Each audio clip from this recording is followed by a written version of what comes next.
Hello everybody, good evening. So இன்னைக்கு நம்ம first பார்க்க போற lesson diversity in living world. So biology பொறுத்த வரைக்கும் you have 10 units as a whole. 10 units as a whole. Botany, zoology எல்லாமே சேர்த்து மொத்தம் 10 units இருக்கு. அதுல first unit ஆன diversity in living world தான் நம்ம பார்க்க போறோம். So diversity in living world என்னென்ன lesson cover ஆகுதுன்னா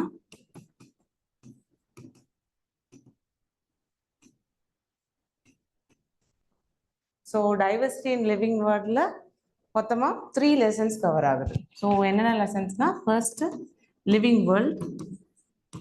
So இது கொஞ்சம் underrated lesson. Still இதுல இருந்து நீங்க questions expect பண்ணலாம். So lessonல இருந்து ஒரு question வருது.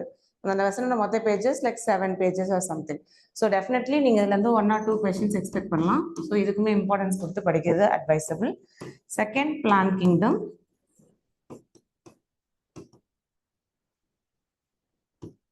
Okay. So plant kingdom lesson நிறைய examples இருக்கும். Theoretically நீங்க memorize பண்ண வேண்டிய concepts நிறைய இருக்கும். But I'll tell you tricks. So easy-ஆ உங்களால இந்த concepts எல்லாமே ஞாபகம் வச்சுக்க முடியும். And then third, animal kingdom. So animal kingdom lessonலயுமே நிறைய memorize பண்ண வேண்டியது இருக்கும். நிறைய examples இருக்கும். அது எல்லாமே நான் உங்களுக்கு tricks சொல்றேன். அதே மாதிரி mnemonics சொல்லி தரேன். அதை வச்சு ஈஸியா நீங்க ஞாபகம் வச்சுக்கலாம். Okay. So yeah, without any delay, இன்னைக்கு நம்ம first lesson ஆன living world start பண்ணிடலாம். எதுவும் doubts இருந்தா please put it in the comment section. So அப்பப்போ நான் அதை address பண்ணிடுறேன்.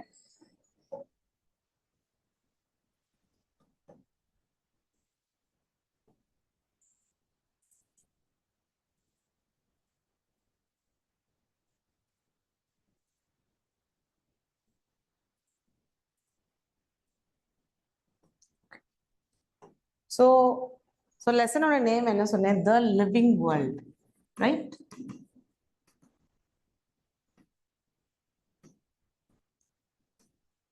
So living என்னது? உயிரோட இருக்கிறது. World. So நம்ம காமனா earth அப்படிங்கிற terminology யூஸ் பண்ணுவோம். Worldங்கிற terminology யூஸ் பண்ணுவோம். So earthங்கிறது it refers to the planet. So planet earth தான் நம்ம earth மென்ஷன் பண்ணுவோம். பட் அதுல இருக்கக்கூடிய லிவிங் ஆர்கானிசம்ஸ், நான் லிவிங் ஆர்கானிசம்ஸ் எல்லாத்தையுமே மொத்தமா சேர்த்து சொல்லும் போது we call it as living world. ஓகேவா?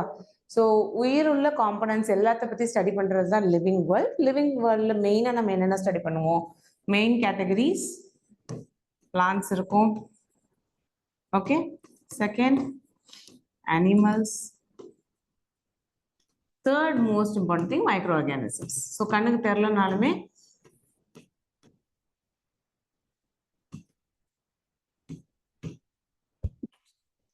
So plants, animals as well as microorganisms. இந்த மூணு மேஜர் காம்பனன்ட் வந்து நம்ம வேர்ல்டு லிவிங் வேர்ல்ட்ல நம்ம பார்க்கலாம். ஓகே. ஸோ இந்த பிளான்ஸை பத்தி டீல் பண்றது பிளான்ட் கிங்டம், அனிமல் பத்தி சொல்றது animal kingdom lesson, biological micro ஆர்கானிசம்ஸை டீல் பண்றது இந்த lesson mainly biological classification. So அதுவுமே ரொம்ப இம்பார்ட்டன்ட் லெசன். இந்த ஃபர்ஸ்ட்ல இருக்கக்கூடிய 4 லெசன்ஸ்லயுமே நிறைய எக்ஸாம்பிள்ஸ் இருக்கும். பட் டோன்ட் வரி, அதை ஈஸியா நான் உங்களுக்கு சொல்லி தரேன். உங்களால அதை ஈஸியா படிக்க முடியும். Okay. Yeah. Now, the first basic question, what is living? So, நிறைய சயின்டிஸ்ட் என்ன பண்றாங்கன்னா, இப்ப இது உயிரோட இருக்கு, இது உயிரோட இல்லை. இப்ப நம்ம சொல்லுவோம் மரத்துக்கு வலிக்க போதா, அதுக்கு உயிர் இல்லை. சில பேர் மரத்துல நிறைய லிவிங் ப்ராசஸ் நடக்குது, பிளான்ட்டுக்குள்ளே நிறைய லிவிங் ப்ராசஸ் நடக்குது. ஸோ அது லிவிங். அப்போ எந்த கிரைட்டீரியாவை வச்சு ஓகே இந்த பொருளை லிவிங்னு சொல்லலாம், இந்த பொருளை நான் லிவிங்னு சொல்லலாம் அப்படிங்கிற கொஸ்டின் நிறைய சயின்டிஸ்டுக்குள்ள இருந்து அதுக்கு நிறைய தியரிஸ் ஒவ்வொருத்தரும் ஃபார்முலேட் பண்ணாங்க.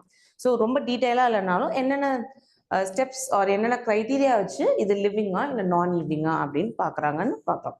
ஸோ வாட் இஸ் லிவிங் பொறுத்த வரைக்கும் 2 டெர்மினாலஜி நீங்கள் நல்லா புரிஞ்சுக்கணும். ஒன்று டிஃபைனிங் ஃபீச்சர். ஓகே. இன்னொன்னு characteristic property or characteristic feature. அந்த மாதிரி.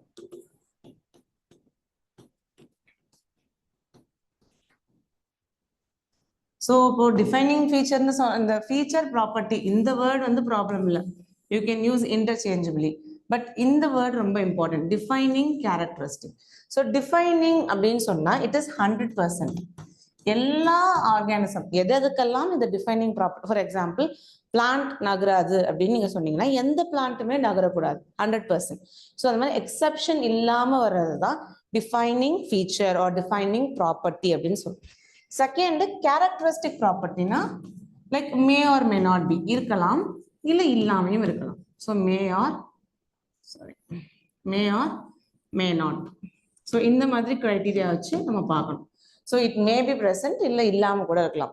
அந்த அண்டர்ஸ்டாண்டிங் நீங்கள் அதை வச்சுக்கோங்க. ஸோ இந்த ரெண்டு டெர்மினாலஜி புரிஞ்சுட்டாலே கண்டிப்பாக ஒரு கொஸ்டின் நீங்கள் ஆன்சர் பண்ணலாம். காமன்லி வரக்கூடிய கொஸ்டின் ஒரு ஃபீச்சர் கொடுத்துட்டு இது டிஃபைனிங் ப்ராப்பர்ட்டியா இல்லைன்னா கேரக்டரிஸ்டிக் ஃபீச்சரா, ஸோ அந்த மாதிரி கேட்பாங்க. ஸோ இதை நீங்கள் இன்டர்சேஞ்சபிள் யூஸ் பண்ணிக்கலாம். இந்த கீவேர்டோட அண்டர்ஸ்டாண்டிங் இருக்கணும். Is it clear? Any doubts? Okay, so let's go into what is living. So first நம்ம பார்க்க போற character, feature is growth. இந்த ரெண்டுல growth என்னது? Defining property ஆ characteristics ஆ? Defining feature ஆ இல்ல characteristic property ஆன்னு பார்க்க போறோம். So எல்லா living organismும் வளருமா? So எதெல்லாம் நீங்க லிவிங்னு கேரக்டரைஸ் பண்றீங்களோ, பீட் பிளான்ட் அனிமல் எல்லாத்துலயுமே growth இருக்கும். ஸோ growth அப்படிங்கறத எப்படி டிஃபைன் பண்றாங்க? ரெண்டு விதமா. ஒன்னு increase in mass, increase in mass அதாவது ஒரு பொருளோட வெயிட் அதிகரிக்குது. ஃபார் எக்ஸாம்பிள் இன்னைக்கு ஒரு பொருள் 10 கிராம் இருக்கு, நாளைக்கு அதே பொருளை வெயிட் பண்ணீங்கன்னா 11 கிராம், அதே 12 கிராம், இப்படி வெயிட் இன்க்ரீஸ் ஆகிக்கிட்டே இருந்ததுன்னா அது என்னன்னு சொல்லலாம்? growth அப்படின்னு சொல்லலாம். அதே மாதிரி இன்க்ரீஸ் இன் நம்பர், எதை growthன்னு சொல்றோம்? Increase in mass as well as increase in number. எப்படி நம்பர்? ஸோ ஒரு செல் இருக்கு, இது டிவைட் ஆகி அடுத்த 2 செல் வருது, திரும்ப இது டிவைட் ஆகி இன்னும் 2 செல். ஸோ அப்போ ஒரு செல்லா இருந்தது எவ்வளவு செல்லா மாதிரி இருக்கு? 4 செல். அப்போ increase in cell number, either increase in mass weight ஏறினாலும் ஓகே, ஆர் செல்லோட கவுண்ட் இன்க்ரீஸ் ஆனாலும் ஓகே. அது ரெண்டுமே நம்ம என்ன டிஃபைன் பண்றோம்? growth. இப்போ இந்த டெஃபினேஷன்னால ஒரு ப்ராப்ளம் வருது. என்ன நடக்குதுன்னா, இப்போ நான் லிவிங் ஆர்கானிசம் அப்படின்னு நம்ம கேரக்டரைஸ் பண்ணும் பொழுது பவுல்டர்ஸ்னா மலை குன்றுகள், சின்ன சின்ன மலைகளா இருக்கும்ல, அதான் பவுல்டர்ஸ். அப்புறம் மவுண்டைன்ஸ்,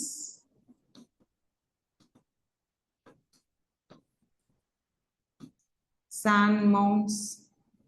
ஓகே, இதுலலாம் என்ன ஆகும்னா வெயிட் கிராஜுவலா கொஞ்சம் கொஞ்சமா அது மேல அக்யூமுலேட் ஆக ஆரம்பிக்கும். அந்த ஆப்ஜெக்ட் மேல, மவுண்டைன் மேலேயோ இல்ல சாண்ட் மவுண்ட்ஸ் மேலேயோ இன்னும் கொஞ்சம் வெயிட் அக்யூமுலேட் ஆகும். அப்ப நம்ம சொன்ன மாதிரி டே 1 ஒரு கேஜி இருந்தா டே 2, டே 3, டே 4 அதோட வெயிட் கொஞ்சம் கிராஜுவலா இன்க்ரீஸ் ஆகும். ஸோ இப்போ இன்க்ரீஸ் ஆகுறதுனால அப்போ மவுண்டனுக்குலாம் உயிர் இருக்குன்னு நம்ம சொல்ல முடியுமா? ஆப்வியஸ்லி. ஸோ இது எல்லாமே நான் லிவிங் ஆர்கானிசம் தான். அப்போ growth நம்ம என்னன்னு சொல்ல முடியாது? டிஃபைனிங் ப்ராப்பர்ட்டின்னு சொல்ல முடியாது. growth is not a defining feature. ஏன் அப்படின்னா இந்த மாதிரி நான் லிவிங் ஆர்கானிசம் கூட ஒரு கைண்ட் ஆஃப் growth எக்ஸிபிட் பண்ணுது. லைக் growth வந்து இன்டர்னலா இருக்காது, but external accumulation. So non living ஆர்கானிசம்க்கும் லிவிங் ஆர்கானிசம்க்கும் growth வச்சு டிஃபரன்ஷியேட் பண்ணணும்னா என்ன சொல்லலாம்? growth இன்டர்னலா இருக்கும் லிவிங் ஆர்கானிசம். இன்டர்னல்னா பாடிக்குள்ள இருந்து வர்ற அந்த மாதிரி growth இன்டர்னல் growth அப்படின்னு சொல்லுவோம். அது லிவிங் ஆர்கானிசம்ல பார்க்கலாம். ஸோ இப்போ இந்த சாண்ட் மவுண்ட்ஸ் பவுல்டர்ஸ் எல்லாம் பார்க்கறது எக்ஸ்டர்னல் growth. ஓகே, எக்ஸ்டர்னல், அதோட பாடி மேல வெயிட் அக்யூமுலேட் ஆகுறதால மட்டுமே கிரியேட் ஆகுது. ஃபார் எக்ஸாம்பிள் இப்போ மவுண்டன் எப்படி இருக்குன்னா, இந்த மவுண்டன் மேல என்ன ஆகும்? டெபாசிட்ஸ் வரனால வெயிட் இன்க்ரீஸ் ஆகுது. So this is purely external growth and not internal growth. Okay.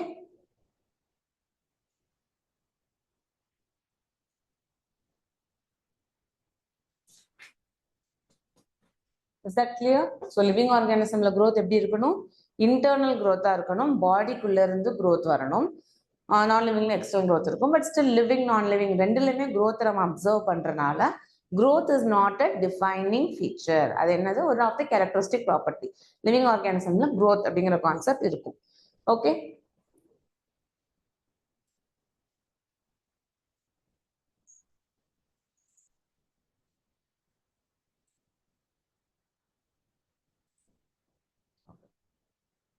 Thank you Nikita.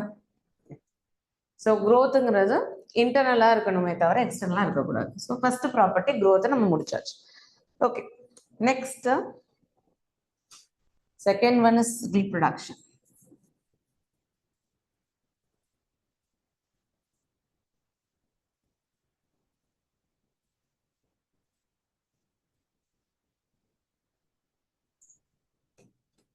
Second property is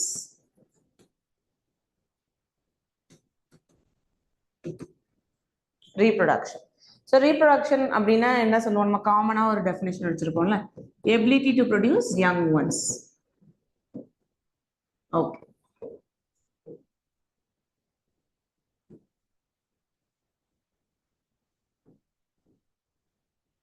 Okay. So ஒரு ஆர்கானிசமால இன்னொரு ஆர்கானிசமா ப்ரொடியூஸ் பண்ண முடிஞ்சா மட்டும்தான் அது லிவிங் ஆர்கானிசம். இல்லைன்னா அது லிவிங் ஆர்கானிசம் கிடையாது அப்படின்னு சொல்ற ஸ்டேட்மெண்ட் நம்மளால அக்செப்ட் பண்ண முடியுமா? Obviously no. ஏன்? இப்போ ஒரு பாக்டீரியா இருக்கு, இது டிவைட் ஆகி ரெண்டு பாக்டீரியா செல் உருவாக்குது. இந்த மாதிரி அது பண்ண முடிஞ்சா மட்டும்தான் லிவிங் ஆர்கானிசம். அப்ப அடுத்த ஜெனரேஷனை ப்ரொடியூஸ் பண்ணாத எதுவுமே லிவிங் ஆர்கானிசம் கிடையாதா அப்படின்னு டிஃபைன் பண்ண முடியுமா? கிடையாதுன்னு டிஃபைன் பண்ண முடியுமா? அது ரொம்ப இல்லாஜிக்கலா இருக்கும். ஏன்னா இதுக்கு எக்ஸாம்பிள் என்னென்ன சொல்லலாம், ஸ்டெரைல் ஹியூமன். ஸோ சில ஹியூமன்ஸ்க்கு வந்து ability to give child birth இருக்காது. ஸோ அந்த மாதிரி இருக்கக்கூடிய ஸ்டெரைல் ஹியூமன்ஸ். அப்போ ஹியூமனுக்கு உயிர் இல்லைன்னு சொல்ல முடியுமா? நோ. ஸோ ஸ்டெரைல் ஹியூமன்ஸ் இருக்கும். மேல் ஒர்க்கர் பி, மேல் ஒர்க்கர் பிக்கு ஹாப்ளாய்ட் நேச்சர். ஸோ அந்த மேல் ஒர்க்கர் பியால சைல்டு அதுக்கு வந்து ஆஃப் ஸ்ப்ரிங்ஸ்க்கு வராது. ஓகே, ஸோ ஸ்டெரைல் ஹியூமன், மேல் ஒர்க்கர் பி, இந்த மாதிரி குரூப் ஆஃப் ஆர்கானிசம்க்கு ரீப்ரொடக்ஷன்ங்கிற மோடே கிடையாது. அப்போ அவங்களாம் நான் லிவிங் ஆர்கானிசம் நம்ம கிளாஸிஃபை பண்ண முடியாது. ஸோ இன்னொன்று என்னது, மியூல்ஸ். ஸோ மியூல்லையும் ட்ரிப்ளாய்ட் கண்டிஷன் இருக்கும். ஓகே, ஸோ ட்ரிப்ளாய்டா இருக்கனால இதுக்குமே அதோடைய ரீப்ரொடக்டிவ் எபிலிட்டி கிடையவே கிடையாது. ஸோ இந்த 3 ஆர்கானிசமே எக்ஸெப்ஷன்ஸ். ஸோ நான் என்ன சொன்னேன், ஒரு கேரக்டர் டிஃபைனிங் ஃபீச்சர்னு சொல்லணும்னா அதுல எக்ஸெப்ஷனே இருக்கக்கூடாது. பட் இங்க நமக்கு எக்ஸெப்ஷன் இருக்கு. அப்ப எக்ஸெப்ஷன் இருந்தா இந்த ரீப்ரொடக்ஷன் டிஃபைனிங் ப்ராப்பர்ட்டின்னு சொல்லலாமா? எக்ஸெப்ஷன் இருந்தால் டிஃபைனிங் ப்ராப்பர்ட்டின்னு சொல்லலாமா, சொல்லக்கூடாதா?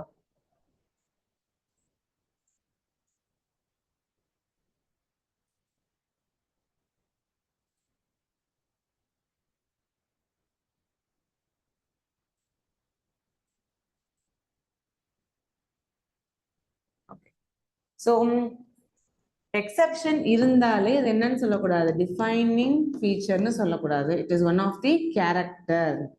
ஸோ லிவிங் ஆர்கானிசமால ரீப்ரொடியூஸ் பண்ண முடியும், அவ்வளவுதான். ஆனா எந்த ஒரு நான் லிவிங் ஆர்கானிசமாலையும் ரீப்ரொடியூஸ் பண்ண முடியாது. ஓகே, வைசி வெர்சா ட்ரூ கிடையாது. Okay, I'm telling you again. So ரீப்ரொடக்ஷன்னா ability to produce young ones. So அந்த மாதிரி இருந்தால் மட்டும்தான் லிவிங் ஆர்கானிசம் டிஃபைன் பண்ணோம்னா exceptions are these 3. So sterile human couple இருக்காங்க, as well as male worker bees. Then finally mule, triploid.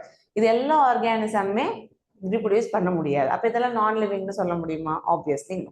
So exception இருக்கு, அதனால என்ன கிடையாது, டிஃபைனிங் ஃபீச்சர் கிடையாது. It is a characteristic property. Okay, second feature முடிச்சாச்சு. First growth, second reproduction. ரெண்டுல எதுவும் doubt இருந்ததுன்னா please put it in the comment.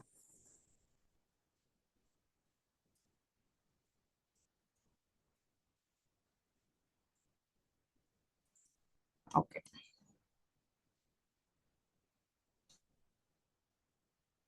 இந்த ரீப்ரொடக்ஷன் சொல்லும் போது எந்தெந்த ஆர்கானிசம்ல எப்படிலாம் ரீப்ரொடக்ஷன் நடக்கும்?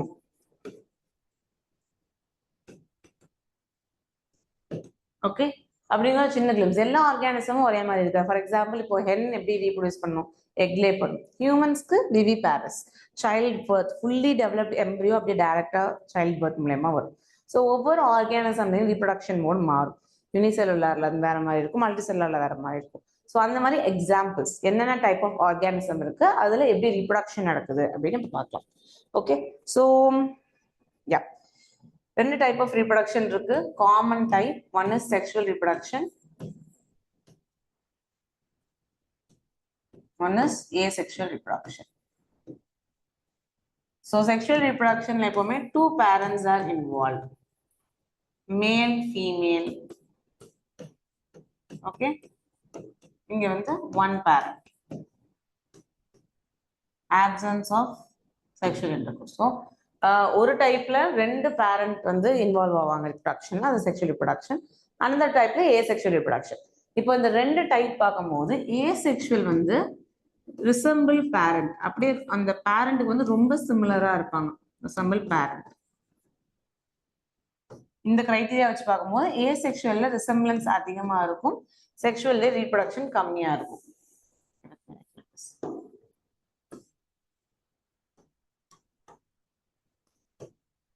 ஸோ ரிசம்பிள் பேரண்ட் அப்படிங்கிற கிரைட்டீரியா பார்த்தீங்கன்னா ஏசெக்ஷுவல்ல அதிகமா இருக்கும், செக்ஷுவல்ல கம்மியா இருக்கும். ஏன்னா செக்ஷுவல் ரீப்ரொடக்ஷன் நடக்கும்போது பேரண்ட்ல இருந்து பாதி, மதர்ல இருந்து பாதி, ஃபாதர்ல இருந்து பாதி குரோமோசோம்ஸ் வந்து மிக்ஸ்அப் ஆகும். ஸோ ரெண்டு கேரக்டருமே பிளெண்ட் ஆகி ஒரு புது கேரக்டர் மேபி கிரியேட் ஆகலாம்.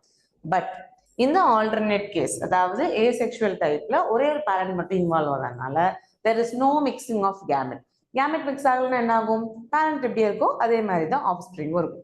ஸோ ஆப்வியஸ்லி இந்த இடத்துல ரிசம்பிளன்ஸ் வந்து ரொம்ப அதிகமா இருக்கும், இதுல ரிசம்பிளன்ஸ் கம்மியா இருக்கும். Getting my point? So reproduction எடுத்துட்டோம்னா செக்ஷுவல் ஏசெக்ஷுவல், ஏசெக்ஷுவல்ல பேரண்ட் ஒரு பேரண்ட் இன்வால்வ் ஆகுறதுனால ரிசம்பிளன்ஸ் அதிகம், செக்ஷுவல்ல ரெண்டு பேரண்ட் இருக்கறனால ரிசம்பிளன்ஸ் கம்மியா இருக்கும் because of mixing of gametes. Okay, next வந்து வேற என்னென்ன டைப் ஆஃப் ரீப்ரொடக்ஷன் இருக்குன்னு பார்த்தலாம். So the first common type is fungal reproduction. So even நீங்கள் ஒரு பிரெட்டோ இல்லை ஆரஞ்சோ எல்லாமே ரொம்ப நேரம் காற்றுக்கு எக்ஸ்போஸ் பண்ணி வச்சிருந்தீங்கனால என்ன ஆகும்? ஃபங்கல் க்ரோத் அதிகமாகிடும். ஏன் ஃபங்கை அவ்வளோ அதிகமாக வளருதுன்னா ஃபங்கையோட ஸ்போர்ஸ். ஸோ ஃபங்கையோட ஸ்போர், இப்போ எப்படி ஒரு செடிக்கு விதை இருக்கு அது மாதிரி ஃபங்கைக்கு ஸ்போர் இருக்கும். இந்த ஸ்போர் மோஸ்ட்லி ஏர்ல ஸ்ப்ரெட் ஆகும். ஸோ அதனால ஈஸியா ஒரு இடத்துல இருந்து இன்னொரு இடத்துக்கு போய் அந்த இடத்துல இருக்க மொத்த என்வாயன்மெண்ட்டுமே டெஸ்ட்ராய் பண்ணிடும். ஓகே, ஸோ ஃபங்கஸ்ல ஸ்போர் இருக்கும், அந்த ஸ்போர் ஈஸியா ஸ்ப்ரெட் ஆகும். ரைட்? ஸோ இப்போ இதுல ஒரே ஒரு ஆர்கானிசம் இன்வால்வ் ஆகிறதுனால ஏசெக்ஷுவல் ரிப்ரொடக்ஷன்.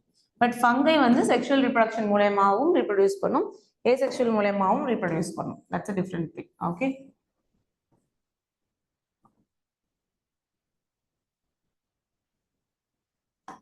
சரி அங்கே இருக்கட்டும். ஸோ ஃபங்கையால அந்த மாதிரி ரீப்ரொடியூஸ் பண்ண முடியும். Next yeast hydra. Yeast and ஹைட்ரால் என்ன நடக்கும்னா பட்டிங் ப்ராசஸ் நடக்கும். ஸோ ஈஸ்ட் எப்படி இருக்கும்? இந்த மாதிரி இருக்கும், ஒரு யூனிசெல்லுலார் ஃபங்கை. ஸோ ஈஸ்டோட யூனிக் ப்ராப்பர்ட்டி என்னன்னா ஃபங்கல் கிங்டம்ல இந்த மாதிரி யூனிசெல்லாரா இருக்கக்கூடிய ஒரு மேஜர் மெம்பர் ஈஸ்ட். ஸோ இந்த ஈஸ்ட் என்ன செய்யும்னா அதுக்கு எப்போ தனக்கு பட்டிங் பண்ணணும் இல்லை ரீப்ரொடியூஸ் பண்ணணும்னு தோணுதோ அப்போ அதுக்குள்ள இருக்கக்கூடிய மொத்த சைட்டோபிளாசமையும் ஒரு பக்கமா தள்ளும், ஏதாவது ஒரு கார்னரை டார்கெட் பண்ணி அந்த கார்னர்ல தள்ளும். ஸோ அப்போ என்ன ஆகும்னா அந்த இடம் கொஞ்சம் பல்ஜ் ஆகும் கம்பேர்ட் டு அதர். ஸோ இதே விஷயத்த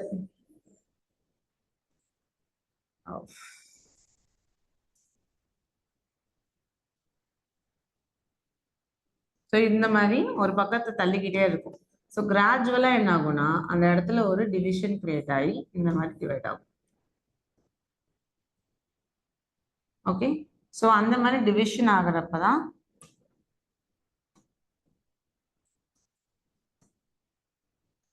ஸோ இந்த டைப் ஆஃப் டிவிஷனுக்கு பேர் என்ன சொல்லலாம்? பட்டிங். இது வந்து ஈஸ்டோட பட்டிங். ஹைட்ரால பட்டிங் எப்படி நடக்கும்?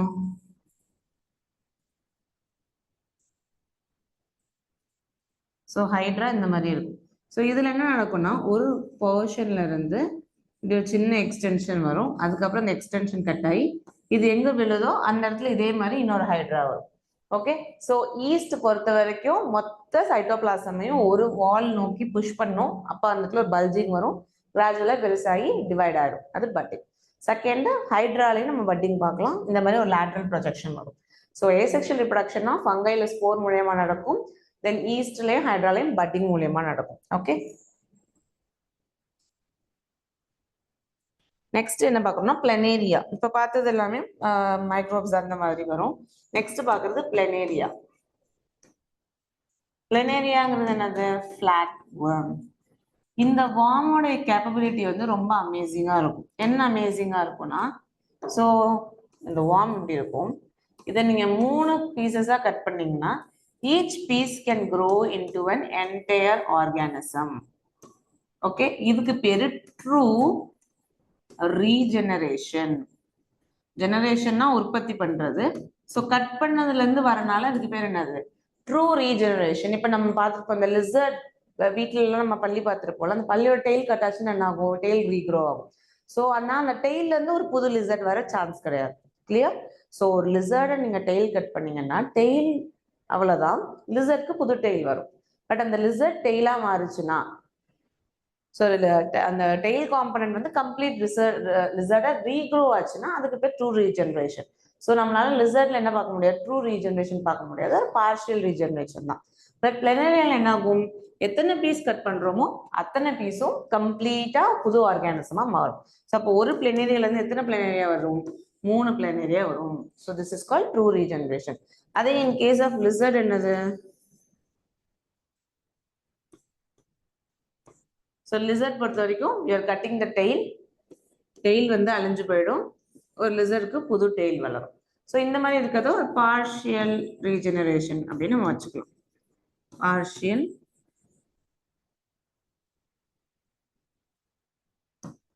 partial regeneration.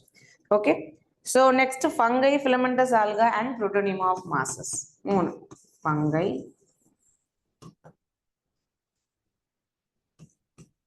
protonema na primitive stage. moss ங்கிறது bryophyte ல வரும். அந்த moss ஓட primitive stage தான் protonema ன்னு சொல்லுவோம். அதோட first stage. So protonema of mass, fungi and then filamentous algae. பாசம் பிடிச்சிருக்குன்னு சொன்னாலும் அதுதான் அந்த ஆல்கல் குரூப். அதுல filamentous algae. இதெல்லாமே எப்படி ரீப்ரொடியூஸ் பண்ணுமா? fragmentation மூலமா பண்ணும். ஓகே,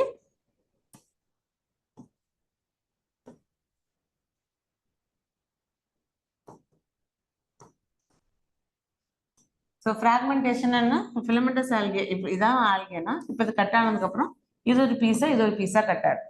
ஓகே மேம், அப்போ ட்ரூ ரீஜெனரேஷன் சொல்றீங்க, கீழே ஃப்ராக்மெண்டேஷன் சொல்றீங்க, ரெண்டும் ஒன்று தானே? கட் பண்ணா ரெண்டு புது ஆர்கானிசம் வருது. ஸோ மோஸ்ட்லி இந்த மாதிரி fungi, protonema of mosses, algae plant பேஸ்ட்ல பார்க்கறது எல்லாமே ஃப்ராக்மெண்டேஷன். அனிமல் பேஸ்ட்ல பார்த்தா அது ரீஜெனரேஷன் சொல்லணும். ஓகே, ஸோ தோ மெக்கானிசம் சேமா இருந்தாலும் பிளான்ட் மாதிரி இருக்கக்கூடிய காம்பனன்ட் நடந்தா we call it as fragmentation. Plant to fungus lala. Animal component or animal kingdom members நடக்கும்போது we call this true regeneration or partial regeneration. Okay, so next component வந்து unicellular organism பொறுத்த வரைக்கும் அது ஒரு கன்ஃபியூஷனாவே இருக்கும். யூனிசெல்லுலார் ஆல்காவா இருக்கட்டும் or bacteria, for instance unicellular plant, animal எதை எடுத்தாலும் சரி, இதுல என்ன நடக்கும்னா ரீப்ரொடக்ஷனும் growthம் சினானமஸ் அப்படின்னு சொல்லுவாங்க. ரீப்ரொடக்ஷன்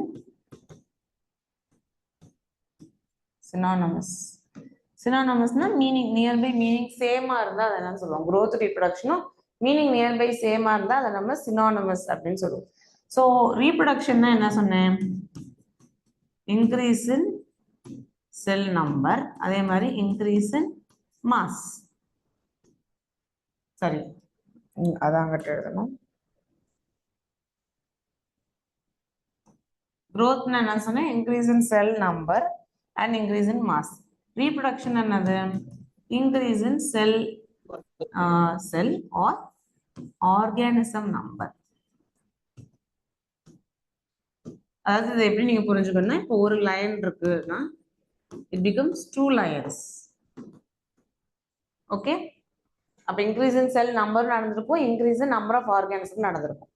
மைக்ரோ ஆர்கானிசம்ல இப்போ ஒரு பாக்டீரியா இருக்குன்னா அந்த பாக்டீரியா என்னவாகணும்? 2 பாக்டீரியா ஆகணும். அந்த 2 பாக்டீரியா நம்ம என்ன சொல்லுவோம்? 2 cells தான் சொல்லுவோம். அதனால இந்த இடத்துல இன்க்ரீஸ் இன் நம்பர் ஆஃப் செல்னு போட்டிருக்கோம். அப்ப இந்த ஒரே லைனோட பாடியில செல் டிவைட் ஆகும், நிறைய செல் கிரியேட் ஆகும். அப்ப அது ரீப்ரொடியூஸ் பண்ணுதான்னு கேட்டா அதை நம்ம ரீப்ரொடக்ஷன் சொல்லக்கூடாது. ஓகே, ஸோ ஒரே ஆர்கானிசமோட பாடியில செல் டிவைட் ஆகி மல்டி செல்லாரா மாறுச்சுன்னா அதுக்கு பேர் growth. ஒரு செல் டிவைட் ஆகி இன்னொரு செல் உருவாகுது, அந்த செல்லால எல்லா ஆக்டிவிட்டிஸையுமே பெர்ஃபார்ம் பண்ண முடியும், லைஃப்க்கு தேவையான எல்லா ஆக்டிவிட்டியுமே பெர்ஃபார்ம் பண்ணுச்சுன்னா அதுக்கு பேர் தான் reproduction. Okay, so very simple. growth reproduction unicellular ஆர்கானிசம்ல சினானமஸ்ன்னு சொல்றோம். மெயின் ரீசன் என்னன்னா, ஒரு செல் இருக்கு, இந்த செல் டிவைட் ஆகுது, இட் ஃபார்ம்ஸ் 2 cells. அப்போ increase in number of cells நடக்குதா? Increase in number of cells நடந்தா என்னன்னு சொல்லணும்? growthன்னு சொல்லணும். அதே மாதிரி ஒரு செல் 2 செல்லா மாறி இருக்கு. So it is known as reproduction. Okay, so growth-ஐயும் ரீப்ரொடக்ஷனையும் சினானமஸா சொல்லலாம். எந்த குரூப்ல மட்டும்? அதை நீங்க இப்ப ஞாபகம் வச்சுக்கணும். யூனிசெல்லுலார் ஆர்கானிசம்ல மட்டும்தான். மல்டி செல்லுலார்ல சினானமஸ் கிடையாது. யூனிசெல்லுலார்ல மட்டும் growth-உம் ரீப்ரொடக்ஷனும் சினானமஸா இருக்கும். Fine.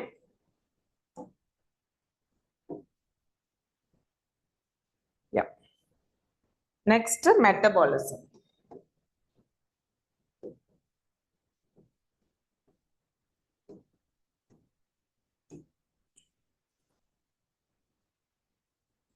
Okay. So metabolism na process of converting ஒரு component இன்னொரு component நம்ம convert பண்ணிக்கிட்டே இருந்தோம்னா அதுக்கு பேர் தான் metabolism அப்படின்னு சொல்லுவோம். ஸோ நம்ம பாடியில ஃபுல்லாமே கெமிக்கல்ஸ் தான், like carbon, hydrogen, oxygen, nitrogen, sulphur, potassium, sodium. So இந்த மாதிரி நிறைய மெட்டல்ஸ், நிறைய காம்பனன்ட்ஸால நம்ம பாடி மேடப் ஆஃப் ஆயிருக்கும். இந்த கெமிக்கல்ஸ் எல்லாம் சேர்ந்து ஒரு காம்பனண்ட்டை கிரியேட் பண்ணும். அந்த காம்பனண்ட் இன்னொரு காம்பனண்ட்டை கன்வெர்ட் ஆகும். ஸோ இந்த ப்ராசஸ் நம்ம என்னன்னு சொல்றோம்? Metabolism.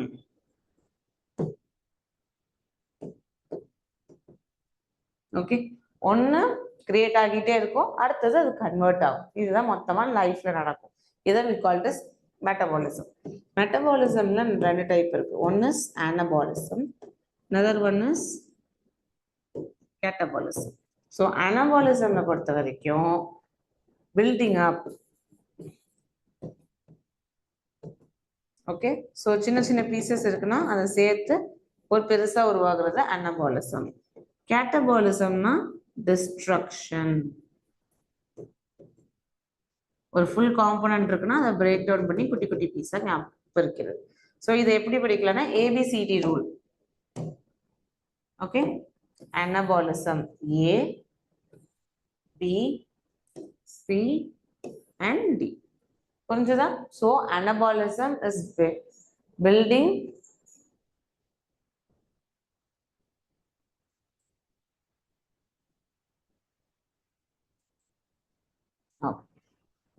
So anabolism is like building, catabolism is like destruction. So A, B, C, D. Anabolism, catabolism, building, breaking down or destruction. So இதை ஞாபகம் வச்சுக்கோங்க. இந்த கம்ப்ளீட் ஸ்டோரி தான் மெட்டபாலிசம் அப்படின்னு சொல்லுவாங்க. ஓகேவா? ஸோ எல்லா ஆர்கானிசமும், ஆல் லிவிங் ஆர்கானிசம்ஸ்,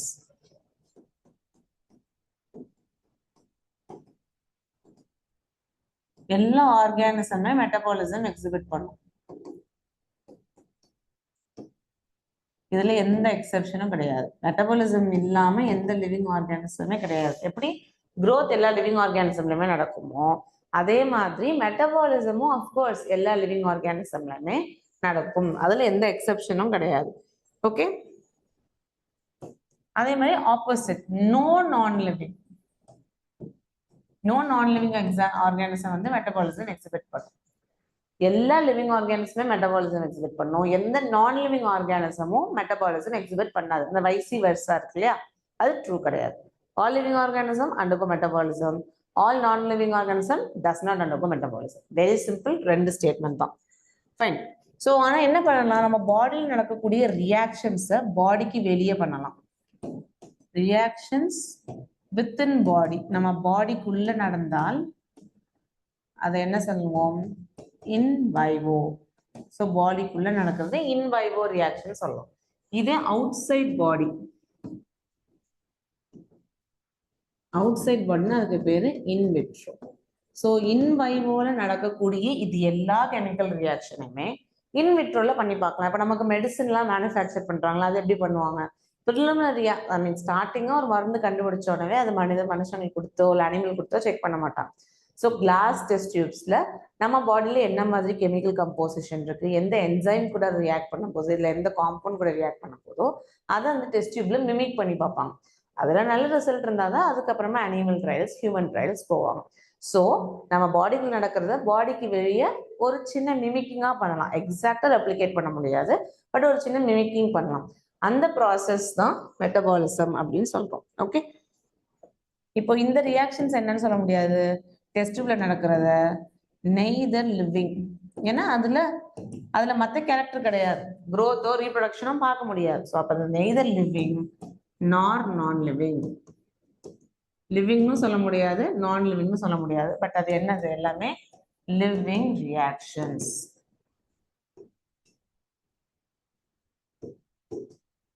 ஸோ இதுக்கு 3 ஃபீச்சர் பார்த்துருக்கோம், growth, reproduction, metabolism. Growth is a characteristic property, reproduction characteristic property. So இப்போ மெட்டபாலிசம் என்னன்னு சொல்லுங்க, கேரக்டரிஸ்டிக் ப்ராப்பர்ட்டியா இல்லைன்னா டிஃபைனிங் ஃபீச்சரா? கமான், இது வரைக்கும் பார்த்ததை வச்சு growth நம்ம என்னன்னு சொல்லலாம்?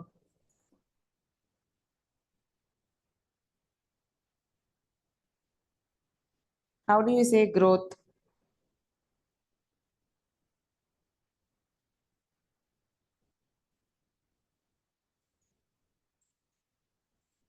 ஸோ இதையுமே நம்ம என்னன்னு சொல்லலாம், டிஃபைனிங் ஃபீச்சர். பிகாஸ் எல்லா லிவிங் ஆர்கானிசம்லையுமே கண்டிப்பா growth இருக்கும், எந்த நான் லிவிங் ஆர்கானிசம்லையுமே growth இருக்காது. அதுல இந்த பாயிண்ட், இந்த லிவிங் ரியாக்ஷன் பாயிண்ட் வந்து ரொம்ப முக்கியம். தென் அதே மாதிரி செல்லுலார் ஆர்கனைசேஷன்.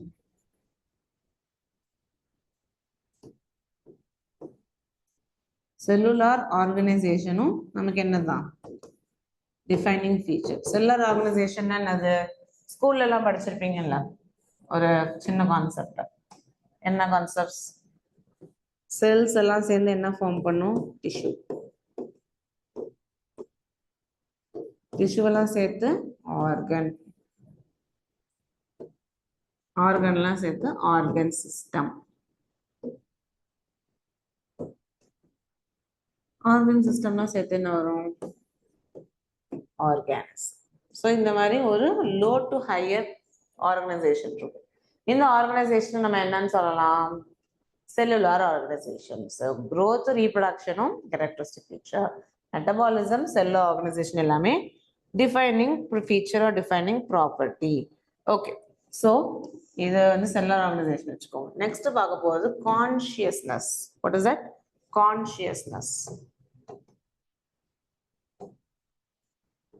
கான்ஷியஸ்னஸ்னா என்ன? Ability to sense the environment.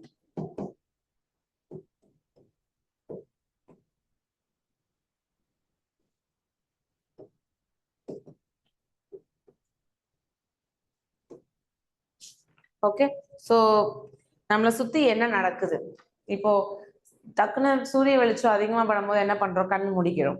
யாராச்சும் நம்மளை அடிக்க வரும்போது அந்த இடத்துல நகர்றோம். கீழே ஒரு பள்ளம் இருக்கு, சுருட்டி போறோம்.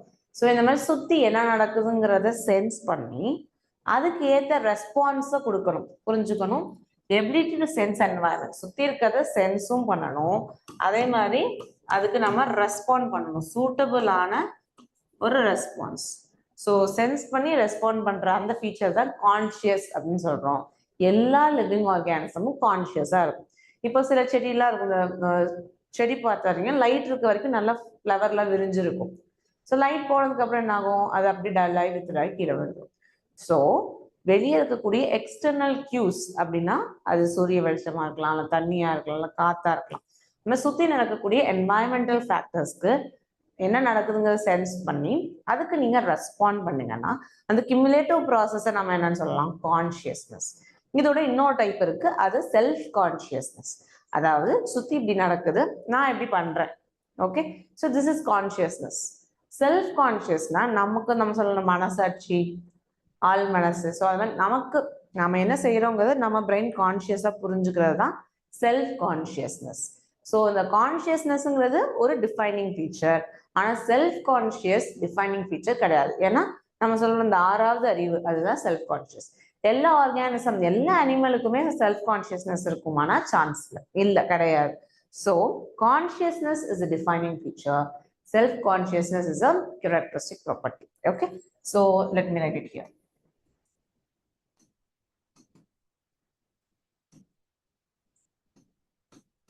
கான்ஷியஸ்னஸ்ங்கிறது என்னது, டிஃபைனிங் ப்ராப்பர்ட்டி. எல்லா லிவிங் ஆர்கானிசமே கான்ஷியஸா இருக்கும்.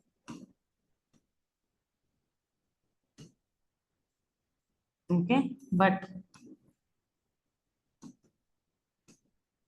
செல்ஃப் கான்ஷியஸ்ங்கிறது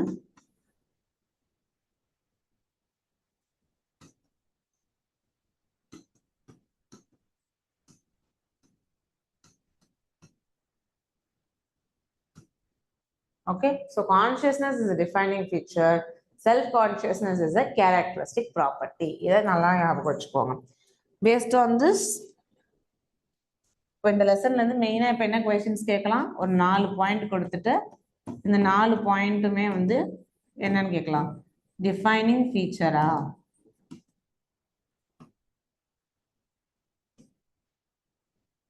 இல்ல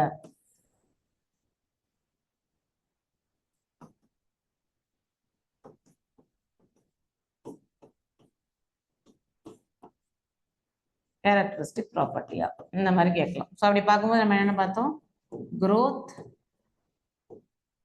reproduction,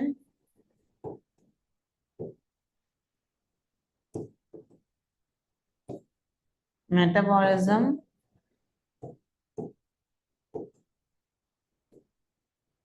consciousness,